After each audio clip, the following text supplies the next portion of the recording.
लखनऊ में आग की चपेट में मारे गए 15 बच्चों की मौत को लेकर पूरे देश में मातम छाया हुआ है। सिस्टम के बलि चढ़ गए 15 बच्चे।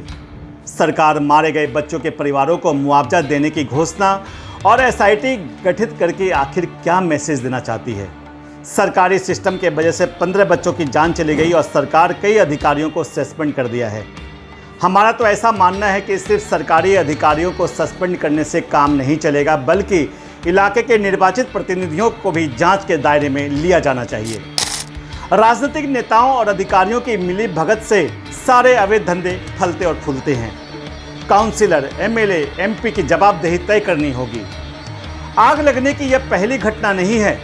इससे पहले भी देश के कई बड़े शहरों के बहुमंजिले मकानों में आग लग चुकी है। काफ़ी लोगों की जान भी जा चुकी है। घटना के बाद एसआईटी का गठन और जांच का आदेश इन समस्याओं का समाधान नहीं है। सरकार सही मायने में अगर गंभीर है तो पूरे देश में शिक्षा प्रतिष्ठानों की सुरक्षा व्यवस्था के लिए केंद्र और राज्य सरकार को कठोर नियम बनाने की जरूरत है। जिन बहुमंजिल इमारतों में दफ्तर, कोचिंग सेंटर, होटल चल रहे हैं, वहां पर सख्ती के साथ सुरक्षा नियमों को लागू किया जाना चाहिए। सरकारी अधिकारियों की जिम्मेदारी तय होनी चाहिए। इतना ही नहीं, इलाके के निर्वाचित प्रतिनिधियों को भी इसकी जिम्मेदारी लेनी होगी।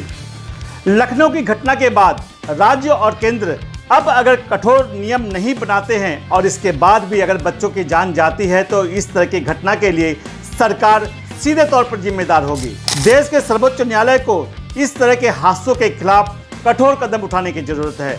आज जिन बच्चों की इस भयावह हादसे में मौत हुई है, उनके माता पिता पे क्या गुजर रही है, सिर्फ उनका परिवार ही जानता है। सिर्फ मुआवजा और एसआईटी गठन करके माता पिता के दुख को कम करने की कोशिश नहीं होनी चाहिए। इससे बड़ा पाप हो नहीं सकता। सिर्फ मुआवजा और एसआईटी गठन इन समस्याओं का समाधान नहीं है। इस तरह की घटनाओं पर लगाम लगाने के लिए सरकार की इच्छा शक्ति का होना बहुत ज़रूरी है।